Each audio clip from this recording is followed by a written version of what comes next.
Okay, so good morning. My name is Shelby. I am the adult librarian at Skinny Atlas Library. Thank you for joining us today. Um, Before we get started, I just want to make sure that everyone is muted during Jeff's presentation, just to avoid any interruptions. And there will be time for questions at the end. You can throw those in the chat if you'd like, or um, unmute yourself at the end and ask Jeff yourself. So Jeff Brownscheitel has his dad to thank for the love of wilderness adventure. Long before he was an engineer, a boyhood fascination with the world that exists where roads end and trails begin had taken root.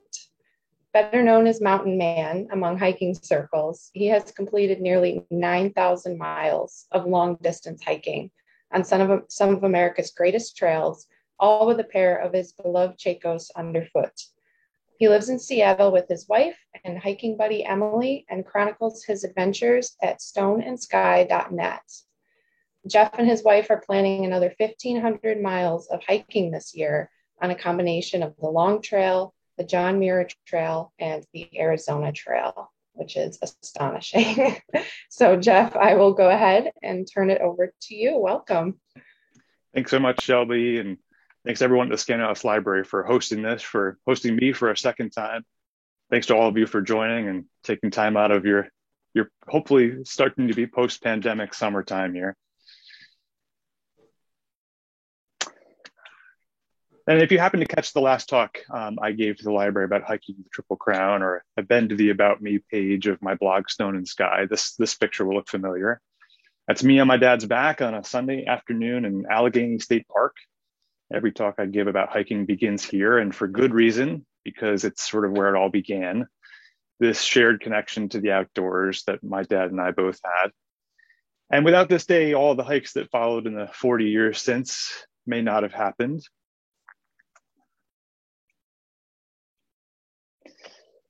So 6 weeks ago, I left behind the only career I've ever known as an engineer, no less, to focus full-time on hiking and writing.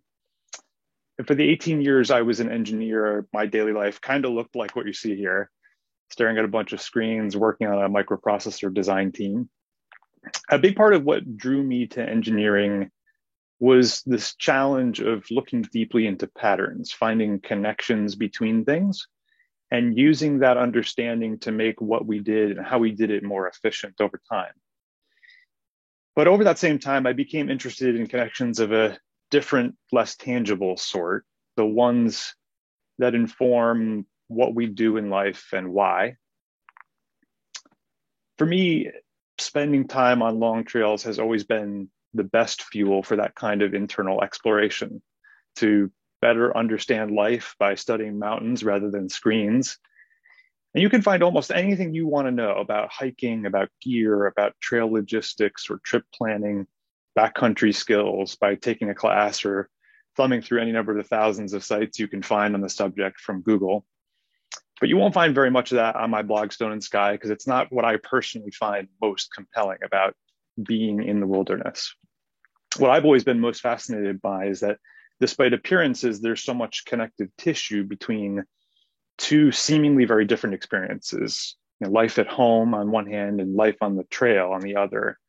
And the main thread of what I write for Stone and Sky has always been to explore those connections. So for this talk, I'm going to take you along some of the threads that connect three different hiking trails in the American West: the John Muir, the Tahoe Rim, and the Wonderland trails. And if you happen to catch that talk back in March, I mentioned about hiking the Triple Crown, or have read Cheryl Strayed's book, Wild, you might recognize this map. This is the Pacific Crest Trail, running from Mexico to Canada through California, Oregon, and Washington. And all three of the trails I'm going to talk about today either share tread with the Pacific Crest Trail or are within sight of it. They're shown in blue here. There's two in California and one in Washington State. But before we jump into the trails themselves, I'm going to start things off just a little bit differently.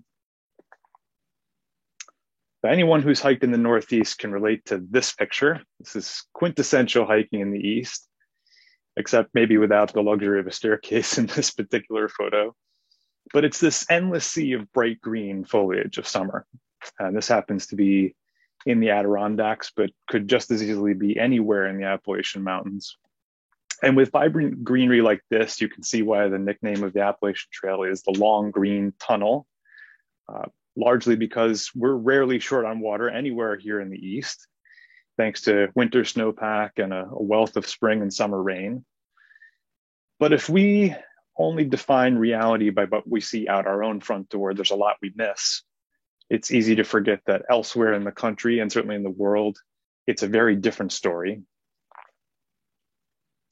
Out on the West Coast and in the Mountain West, hiking can often look quite a bit different than we're used to in the East, because a surprising amount of the time you're walking through something like this, areas that have been devastated by wildfires, some numerous times.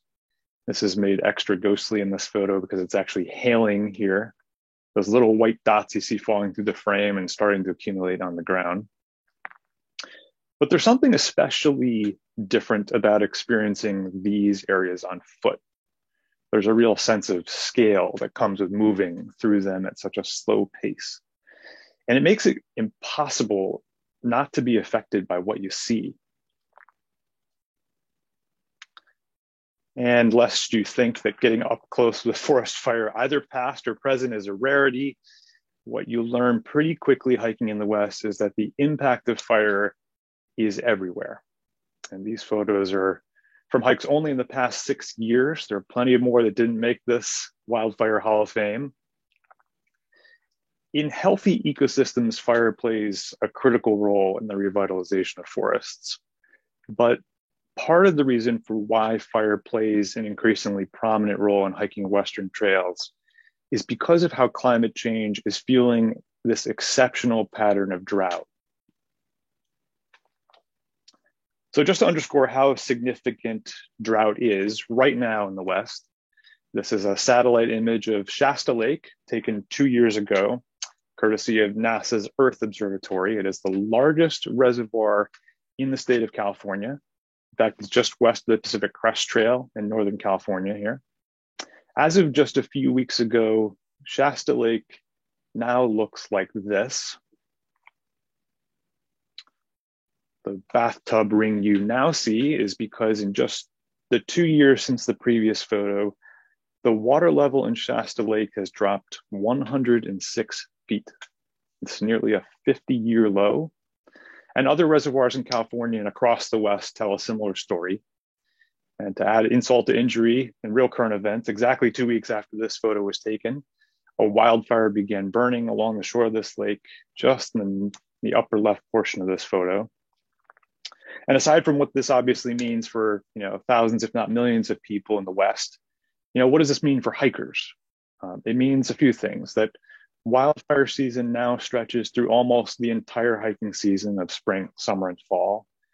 It means that fire restrictions, including on allowable types of backpacking stoves and fuels, and whether they can be used at all, are certainly becoming the norm.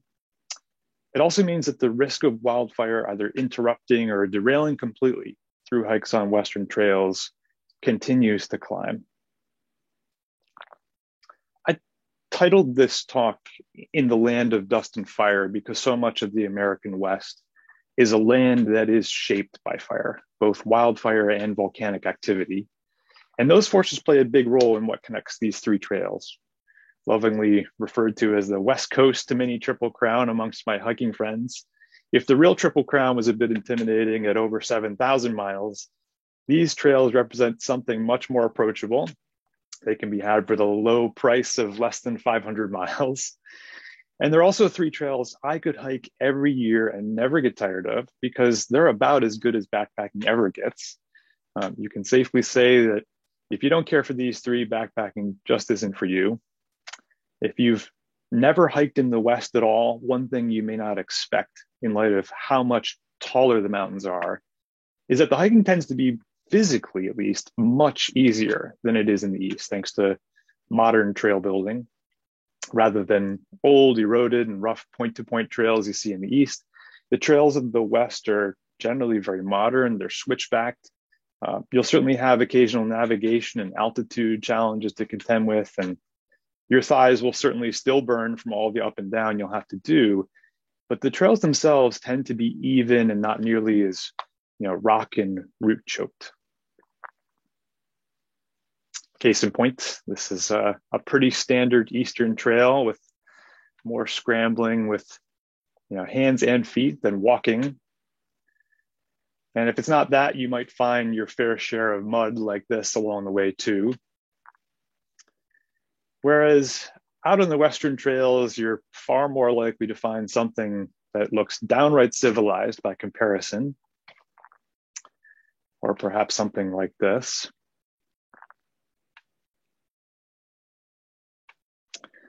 But I often like to say that growing up in the East teaches you to love hiking for hiking's sake, no matter what it looks like, to suffer just a little bit for something you love. Because even in spite of all that extra effort, hiking the East often only leads you to viewless summits like this one. It's my mom and I. Whereas out West, well, it kind of feels like they're getting their cake and eating it too with summit views like this one, which probably explains why we moved there. So today we're going to start with the John Muir Trail, which my wife Emily and I hiked in 2015. It is 211 miles, and it runs from Yosemite Valley in the shadow of Half Dome and El Capitan, and ends on the summit of Mount Whitney, the highest point in the lower 48 states. And along the way, it's going to share 160 of those 211 miles with the Pacific Crest Trail. Traversing the heart of what he called the range of light, it follows the footsteps that Muir himself had taken over the course of his many wanderings in Sierra. He described it like this: the mighty Sierra, miles in height, and so gloriously colored and so radiant, it seemed not clothed with light, but wholly composed of it. Then it seemed to me that the Sierra should be called not the Nevada or Snowy Range, but the range of light. So here we are in Yosemite Valley, perhaps the world's most famous valley. My wife Emily here with El Capitan in the background. And a bit of pop culture, if you've seen the movie Free Solo that follows Alex Honnold's climb of El Capitan without a rope, his route is just about straight up the middle of the face you're looking at here, right over Emily's right shoulder. The irony of when you set out from Yosemite Valley on the John Muir Trail, looking back at these iconic scenes like Half Dome here, everyone is telling you about how big the climb to the summit of Mount Whitney is going to be at the end. But what they miss is that the biggest climb of the entire trail isn't climbing Mount Whitney, it's climbing out of Yosemite Valley. In the first dozen miles, you'll have climbed 6,000 feet. And 20 miles later, you'll end up here, about to exit Yosemite National Park. And you might be wondering why these first few photos have all been black and white. And that's in honor of the person who took the next one. A person who needs no introduction. This is a Moon and Half Dome, taken in 1960 by Ansel Adams. And Ansel Adams photographed Yosemite Valley thinking it would be the best way to rally people to the cause of preserving such an incredible place. Everyone knows the expression that a picture is worth 1,000 words. Ansel Adams went further. He said that a true photograph need not be explained, nor can it be contained in words. And believe it or not, although everyone thinks of Ansel Adams's famous black and whites, he actually did work in color photography, but he had this distaste for it. He said he felt constrained by color, that he could be more expressive with the tones of black and white. I think John Muir would have approved that black and white images like those of Ansel Adams were more befitting to capture his range of light. But from here on out, we're not going to try and mimic Ansel Adams, and we're going to wave goodbye to his signature black and white and embrace full Technicolor. And we also wave goodbye to Yosemite National Park. We watch this beautiful interplay between light and shadow, strolling by places like Banner Peak and Garnet Lake at sunrise, Silver Pass, and eventually we're going to land at a bit of an unusual resupply stop, Here we are at Muir Trail Ranch. This is just a mile off of the trail. And I say unusual because the ranch is not a town. It's 11 miles from the nearest road, smack in the middle of the High Sierra. Everything here is trekked in on pack animals, including the 5-gallon buckets you see lined up in the photo. Those are the resupply buckets you mail to the ranch for the convenience of having it waiting for you here so close to the trail. So fully loaded with 7 days worth of food on our backs, we're setting out from Muir Trail Ranch.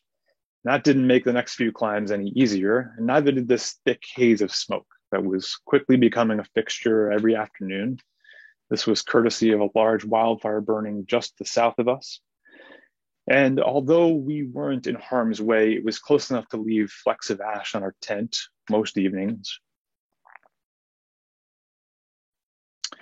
But every morning, the smoke would be nothing but a memory, leaving behind this brilliant blue sky hanging over these rocky moonscapes. And on the morning of Emily's birthday, we arrived here, the hut at Muir Pass, one of only 2 shelters along the entire trail, both of which are really only for emergency use. And as we started to walk away from Muir Hut, Emily turned around and took this photo because you almost can't believe this color gradient you see in the sky. I promise you, this is not Photoshop. It's not a trick of the camera. It's the actual color of the sky. It's an effective altitude. The higher you climb, the more it takes on this mesmerizing, deep azure blue color.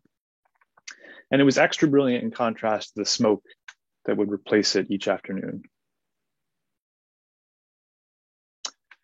Descending from Muir Pass now, like clockwork, the scrim of wildfire smoke gets pulled across the landscape. But come morning, once again, it's as though it never happened.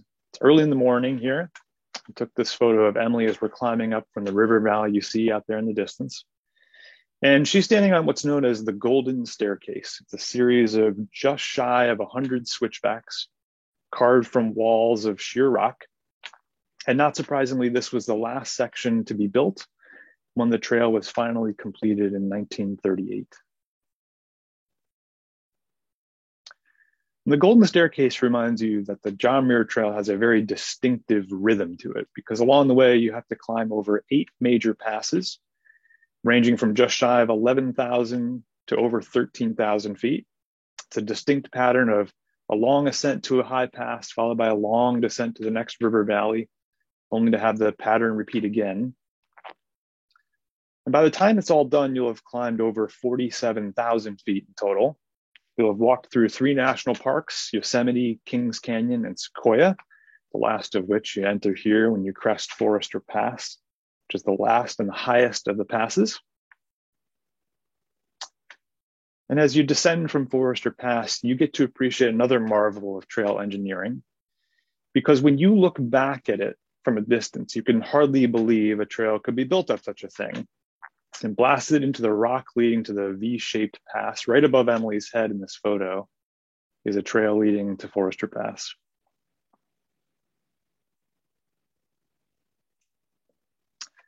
So down from Forester Pass, finally, you find yourself on this heavenly place called Bighorn Plateau. This is the place where my friend Beardo wants to have his ashes spread. I don't blame him. You have one climb left in front of you, up to the end of the trail on the summit of Mount Whitney. It's the anvil-shaped peak you see rising in the distance, right about in the center of this photo. And the closer you get, the more likely you are to pass one of these. This is a train of pack animals, combined with the type of soil in the Sierra and the unrelenting sun and wind it gets throughout the summer months. The hooves from these pack animals pulverizes the trail into this fine dust that kicks up with every step you take. Until finally we landed here at our last campsite. It is now September 5th, the day of our 5th wedding anniversary, in fact. And we're at a place called Guitar Lake, right at the foot of Mount Whitney. It's also the place where the blog Stone and Sky gets its name. There's certainly a literal connection between that name and what you see here. But it's also reflective of a landscape that has been stripped down to its barest essentials, a bit like the through hikes on which we traverse it. So we watched the sun melt into the west one last time. We had a few restless hours of sleep before waking on our 14th day in the middle of the night. We climbed 3,000 feet higher under headlamp to catch the first rays of sunlight from the summit of Mount Whitney. And at 14,500 feet, the summit of Mount Whitney is the tallest peak in the continental US, and it's also the end of the John Muir Trail. But there's a particularly cruel twist to finishing the John Muir Trail on the top of Mount Whitney, because you're still 11 miles away from the nearest road. And the only thing separating you from that road is a knee-buckling 6,000 feet of descent. But when you finally get there, drinking Sierra Nevada is obviously the only acceptable form of celebration.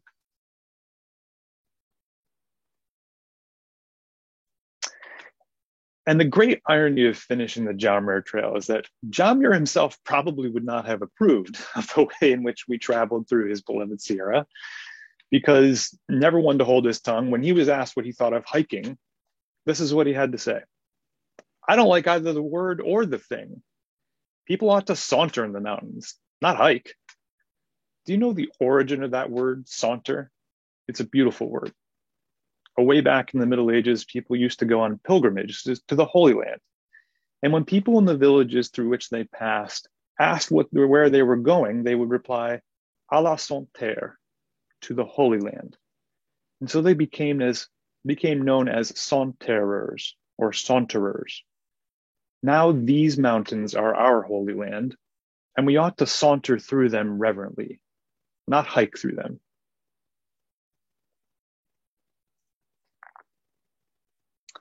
With our hike of John Muir's Range of Light behind us, and perhaps having pissed off his ghost in the process, 3 years went by. We finally returned to California, endeavored to make amends by truly sauntering our way along the Tahoe Rim Trail.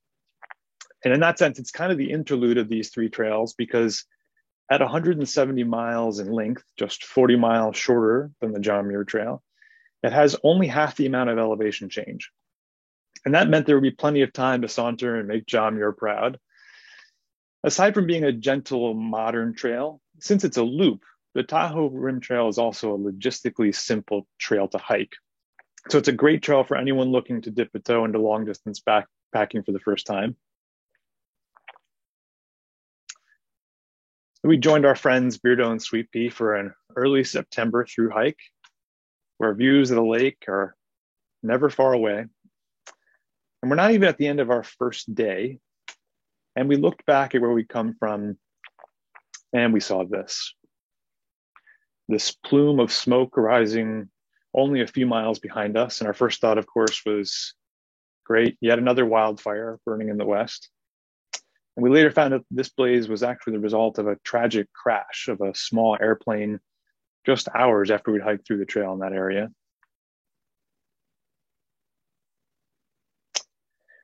The Tahoe Rim Trail is the baby of the bunch. It was only completed in 2001. But what also sets it apart from the other two is that it's a multi-use trail. Lake Tahoe is a big mountain biking destination, and most of the trails outside of wilderness areas are open to bikes. And the effect that the added bike traffic has, combined with the sun-baked summer, is that the trail bed becomes almost powdery. These little dust plumes kind of issue with each step. And combine that dust with what we saw on the horizon, it really felt like we were in the land of dust and fire. This smoky haze, again, courtesy of wildfires, similar to what we saw on the John Muir Trail. And again, leaving small dusting of ash on us each night. The first week of September is a pretty fun week for Emily and I every year. We have both of our birthdays and our wedding anniversary all within 4 days of each other.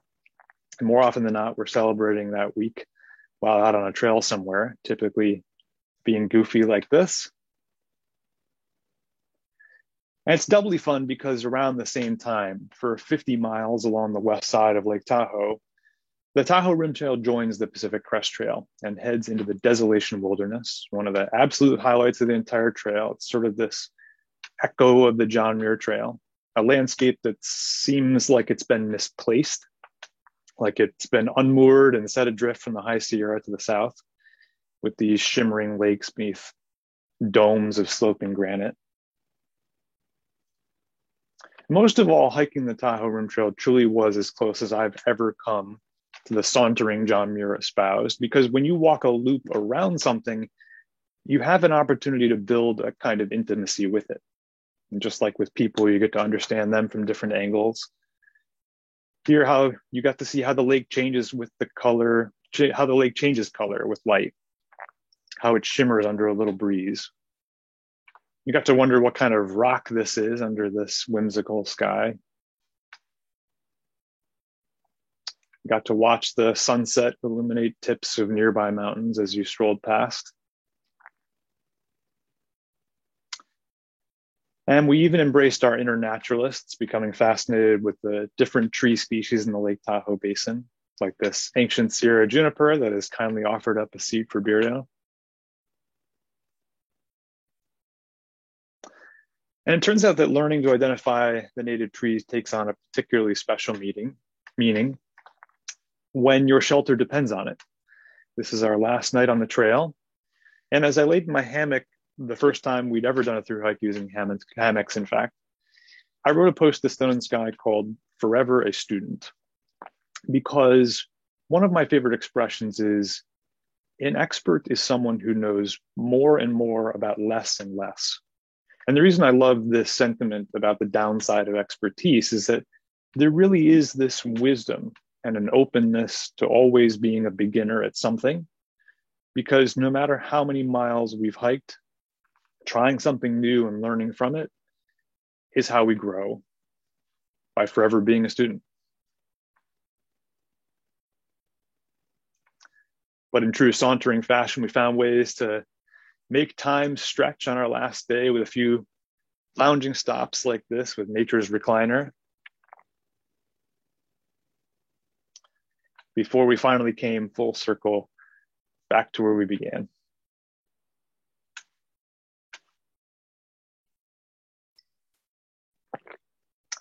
So we have two legs of the so-called mini Triple Crown behind us. And for the final leg, our story travels 750 miles to the north to a slightly different kind of dust and fire, to Mount Rainier and the Wonderland Trail that does a 93-mile loop around it. And to really appreciate the Wonderland Trail, you first have to understand the scale of the mountain it wraps around. If you've never been to Seattle, this is the view from the city, day after day in the summertime. We've lived there for over 15 years now, but no matter how many times you see it, you never really get used to this view. Because after 9 months of hiding in the gray clouds, this icy giant that is Mount Rainier appears. And even this photo does not do it justice, because despite being 60 miles away, it's really Rainier that lords over the Space Needle and not the other way around. Up close, it is certainly no less impressive, largely because of how much bigger it is than anything around it. It is almost incomprehensibly massive. At 14,410 feet, it is the fifth tallest peak in the continental United States. But its prominence, its height relative to the land around it, is what really makes it stand out. There are only 20 peaks in the world that stand out more from the land that surrounds them. And this is a real contrast to the John Muir Trail, where you're walking towards Mount Whitney, and it's difficult to know which mountain it is exactly that you're walking towards. Because despite being 100 feet shorter than Whitney, there is no such confusion around Mount Rainier. When I set out in 2018 to hike the trail with Emily and our friend Julie, it was for the third time. And aside from stunning views, which even the locals like this little marmot seem to enjoy, the reason I keep coming back to this trail is because you get the distinct sense that Mount Rainier is a mountain that is alive, which is an admittedly odd perspective on what is ostensibly a massive pile of rock and ice. I wrote a blog post at the time called Permanence that tried to capture this. As you hike around Rainier on the Wonderland Trail, you know that the snow levels you see come and go with the seasons. But it feels like the rock, these glaciers, somehow transcend time. It's hard to imagine anything, in fact, being more permanent than this giant mountain is. And you slowly come to realize this contrast of something that simultaneously appears impervious to the passage of time, but up close is changing constantly. And you get to experience the forces shaping that change up close. You can hear the glaciers creak and groan as they move, spawning waterfalls like this one. Or release meltwater into rivers, where boulders moving under the water create this sound of dull thunder that you can hear as you cross them. You can even feel the wind as a force of change on the landscape, conveniently turning me into a human map in this case. All of those forces hint at something that's equally hard to imagine, especially on an idyllic, calm day. That underneath this spectacular veneer of rock and ice is a mountain with a fiery past and possibly a very fiery future. Mount Rainier is considered one of the most dangerous volcanoes in the world. And because of its 26 glaciers, the largest system of glaciers in the continental US, in fact, the threat from Rainier isn't a spectacular eruption like you might think of from Mount St. Helens. Instead, Rainier has a history of eruptions releasing what are known as lahars. And lahars are destructive rivers of mud and debris. And some of them have reached as far as the suburbs of South Seattle in the past, some 60 miles away.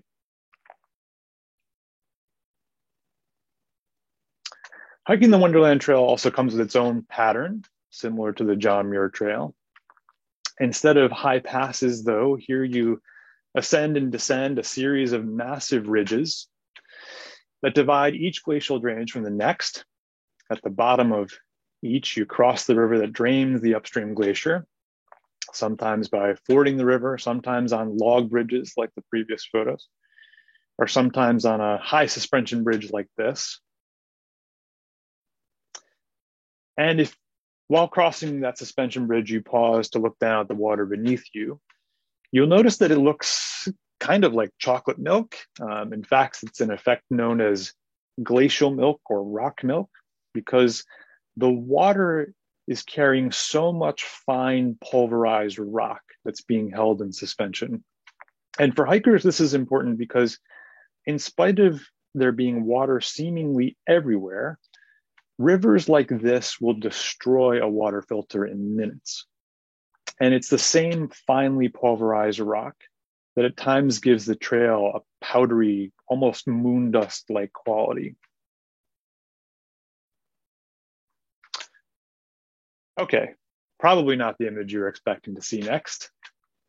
There's a reason I'm slipping this in here. And it's because I mentioned earlier that in 2018, this was my third trip around the Wonderland Trail. While we were on that hike, I thought a lot about what it's like to revisit memory, to re-experience places that hold such detailed memories. And it made me think of this famous painting, which you probably already recognize. This is Salvador Dali's Persistence of Memory, 1931. It hangs in New York's Museum of Modern Art. And aside from its melting clocks and bizarre dreamscape, what strikes me most about it when you see it in person is its size. It's barely larger than a sheet of paper. And its size creates this kind of intimacy because it draws you in, invites you to inspect it up close. At the time, I wrote a post thinking of Persistence of Memory and also titled the post Persistence of Memory, because similar to the painting, being on trails like this is what draws me in. It invites me to examine my place in time, to ponder the boundaries between my own memory, dreams, and reality. A day later, the trail took on its own version of a dreamscape atmosphere, reminding us that a mountain like this makes its own weather. And the fun of days like this is what it creates in terms of an air of curiosity. At any moment, this cloud might lift and you're wondering, what am I going to see when it does? Will I see a marmot posing for his close-up? Or maybe a basin with thickets of deep purple lupin? Or maybe I'm going to see this, the imposing north face of Rainier known as the Willis Wall. It's capped by a glacier spilling down from the summit. The bottom of that wall, you can just barely make out the head of the Carbon Glacier. It is the largest and lowest elevation glacier in the United States outside of Alaska. And minutes before I took this photo, I took this one, which certainly requires some explanation as to what this little guy is. You're looking at a little plastic gnome figurine that we lovingly named, what else? Nomi. So late in the evening, 4 days earlier, it's our first day on the trail, we'd found Nomi wedged into the bark of a tree. And conveniently, he came with a little message that said this, said, "Lucky you, you found me a magical woodland gnome. I'll be your friend for being observant while visiting my home. Please hide me again on the forest trail when your visit here is done, and continue this game of hide and seek so others can share in the fun. Keep me on the trail." So here we were on our last day of the Wonderland Trail, taking this goodbye photo with Nomi before respecting his wishes and nestling him into the bark of a tree next to the trail for someone else to find. And he was now some 60 trail miles from where we'd found him. So we waved goodbye to our friend Nomi, and we watched Julie cross one final log bridge in style. We also watched the last few miles of our hike come to an end. And like seeing the many sides of Lake Tahoe from the Tahoe Rim Trail, we'd gotten to see Rainier from its many sides, its jaw-dropping beauty and its little clues of the fire it holds deep within. At the end of every hike, there's this paradox that I like to call the completion conundrum. It's this mixture of excitement for the celebration, and in this case, the shower and the bed that are waiting, mixed with this empty feeling, knowing that this is all coming to an end. And it's ultimately that conundrum that never fails to draw me out onto the next trail. And when you finally get here to the aptly named Skyscraper Pass, and you pause to look back on this mountain, this view, and on this trail that is more than a century old, you realize how much of a wonderland this place truly is. And just like the John Muir Trail, there's only one acceptable way to celebrate. And if you enjoyed hearing about these trails and want to learn more about them, or maybe the ones that we have coming up this year, or if you have questions about gear or trip planning and preparing to hike a long trail of your own, please send me an email at mountainman@stoneandsky.net, or go to the site and subscribe to be a part of our future adventures. And most of all, thank you very much for all being here today. Thank you. Thank you, Jeff. That was wonderful. If we can open up for questions now, if anybody has any questions for Jeff. I actually have one myself. Go ahead. Do you have any interesting stories about coming across wild animals in your hikes? Have you come across like bears or any scary happenings with it? I'm smiling only because I guess it depends on your definition of interesting, right? I have seen somewhere in the order of 70 or 80 bears over the years. And what people, they're probably the first animal that people ask about. I'm disappointed when I don't see them. They, for such a large animal, they tend to be very skittish. I would be far more concerned about seeing a bear in the front country, where people tend to be camping and they tend to be snooping around for food. In the backcountry where they're not habituated to people, seeing a bear is a totally different experience. They're wonderful to see. You tend to get startled by them as they bolt through the woods. In fact, when Emily and I were on the Continental Divide Trail last year in Montana, we saw 3 within 24 hours, and they were quite close, maybe 20 yards off. They're wonderful to see. Maybe an occasional rattlesnake in the desert. They startle you as you're kind of looking down at your feet, trying not to trip on something, and then you hear this rattle.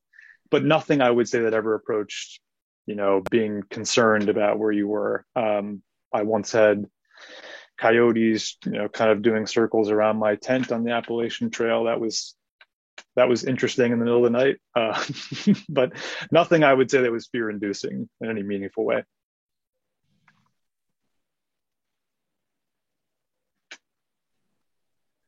Do you pack any like first aid items in case you do, like for snakes, if you a venom? Do you have like a venom kit or? I don't take an anti-venom kit. There's some of the wisdom, particularly around snake bites, has changed over time. You hear these old wives' tales of scoring an X in the skin above where the fangs of a snake would be done, and doing things like sucking it out or things you might see in a movie. Those are all not things people should do. The best remedy, and the reason why I don't carry an anti-venom kit, is one, they tend to do a very good job of alerting you to where they are. So there's the situation of stepping on a snake and having it bite you and have it being venomous. I mean, I would go buy a lottery ticket if it happened to me, to be honest, because you've really struck the jackpot.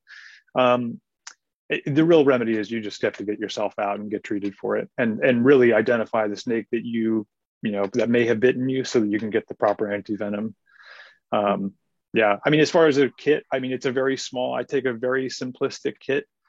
This is one of those cases where you shouldn't carry things, you should carry skills, right? And the more skills you carry, the fewer things you can take. Short of something really awful, in which case you have a much bigger problem on your hands. There's not much you can't handle with a handful of gauze, Band-Aids, antibiotic ointment, and antihistamine if someone were to have an anaphylactic reaction. That's the list. It's probably about something that fits in a container about this big and maybe weighs an ounce. We did get a question. Which trail of the mini Triple Crown is your favorite? Be honest. That's really hard. It's hard to beat the Sierra to me. The John Muir Trail probably be my guess. It's just spectacular. If anybody has never been to California's High Sierra, I mean, the weather in the summertime there is so predictably gorgeous, and the scenery is spectacular. It is a little bit of a pain, and it's actually true both of the John Muir Trail and of the Wonderland. To get a permit, they're both permitted trails that are very competitive, very, very hard to get a permit these days. In fact, we tried to get one for, you mentioned the top, Shelby, we're going to be doing the John Muir Trail later this year. We didn't get a permit, so we're hoping to get a walk-up permit when we go in September. We tried, I think, for a window of, you get re-entered in the lottery every day up to 3 weeks, and we did not get it. So this is very difficult. If I had to pick one, I'd pick the John Muir Trail. We got a question from Brian. You talked a bit about the slow pace of sauntering. Which do you prefer, sauntering or hiking? Well, Brian is Beardo, in case anyone knows. So he's tuning in and asking a leading question. It's a bit of both. I like variety, right? Variety is the spice of life, so to speak. There are times when it feels great to feel like you're going from point to point and making a lot of progress. I like a mixture. That gets tiring after a while. I mean, when you feel like you have to hike, especially on the Western trails, to do some of the Triple Crown ones, to do 25 miles a day, day after day starts to feel a little bit like work. at least in some stretches, whereas sauntering feels wonderful. But then you feel like if you saunter for forever, you're not seeing but a fraction of what you could see if you were a little more assertive, so to speak, in what you're trying to accomplish. So an unsatisfying answer for Beardo. It's both. I think I'd put it this way: hiking without a little bit of sauntering sprinkled in feels a little empty to me. How important are hiking poles? How vigorous are some of the climbs? It's a great question. So up until I've had hiking poles, first of all, on every long trail I've done since 2002. I did not use them actually right up until 2002. I hiked the long trail, which is what Emily and I are going to go back and hike together this summer. In fact, in a couple of weeks. And up until then, I didn't understand this. I didn't understand why people used hiking poles. And right at the last minute, the friend and I who we hiked together went and got pairs. And I think it took us a handful of days to get used to it and to realize I don't think I can ever go back from this. Um, what I find most helpful about them are one, they can be very multi-use. If you have a shelter that uses poles, there's a lot of shelters these days that are designed to use trekking poles as their structure. So it saves you the weight of carrying dedicated tent poles, which really don't have a great alternate use when they're not in tent mode. You tend to, try and trim down your pack weight by trying to find things that can be used for a multitude of different uses. Some tent poles are straight, so they would be nice for splinting an injury, for example, but that's about it. But in their actual hiking usage, poles I find take a huge amount of strain off of my knees, particularly when going downhill. I've been a skier since probably almost as long as I could walk. I've been a skier, and I feel like having poles reminds me as a skier to be in this forward position when going downhill, as opposed to kind of resisting gravity, and that's where people get knee injuries. I find it puts you in a much more kind of athletic posture and is just much more comfortable that way. As far as the vigorousness of the climbs, I suppose it's in the eye of the beholder to some extent. On these particular trails, I mean, they're certainly vigorous because they're at altitude. Climbing to the summit of Mount Whitney, for example, at almost 15,000 feet, is vigorous, but the trail is not particularly steep. In fact, it's graded for those pack animals I showed a photo of. They kind of graded to a maximum to allow for pack trains to traverse. So I wouldn't say it's steep. It's not rocky Rudy. It just goes on for a long time, and it can be thousands of feet. So personally, as an East Coast boy, I mean, I think it's easier, by a lot, because it's not so scrambly. But it's a different kind of challenge. Do you do any preparation, Jeff, before you go out on the trail in regards to, physically? Do you do specific exercises to get ready, or? I'm laughing because before this, I think I did nothing this morning while Emily did 3 workouts. So I'm thinking I should probably do more of that. I mean, this is a little bit funny. I think, the more you can do to be on your feet, because that's really the change, right? Aside from, you can't really mimic hiking for 12 hours a day, right?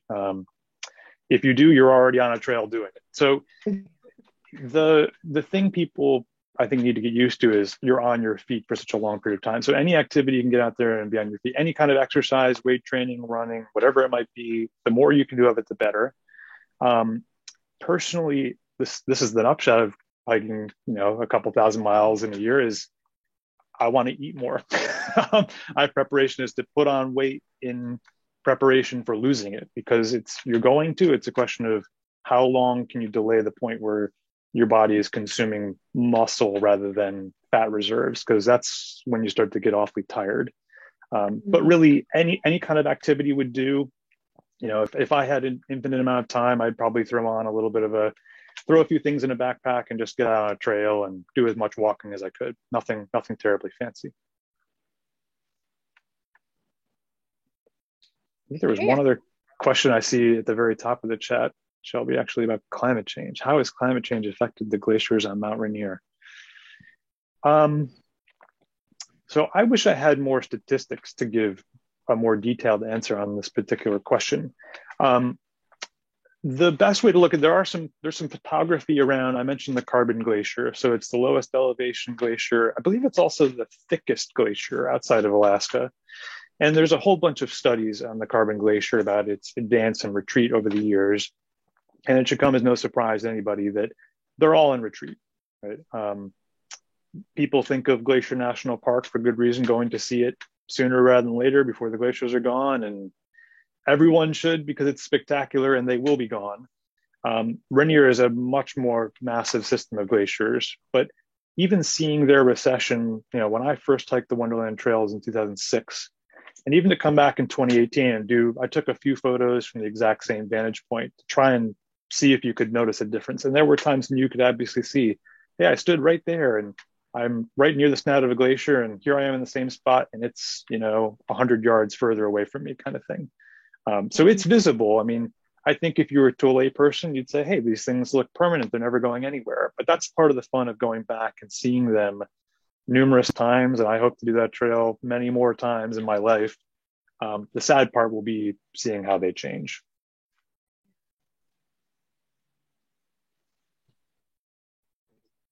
Okay, that's all the questions that I see. And Jeff, thank you so much for coming back to us and sharing your wonderful story. Anytime. Thanks very much, Shelby, for having me. Hope to do it again in the future. Thanks, everybody. Absolutely. Thank you. Bye-bye. Take care. Bye.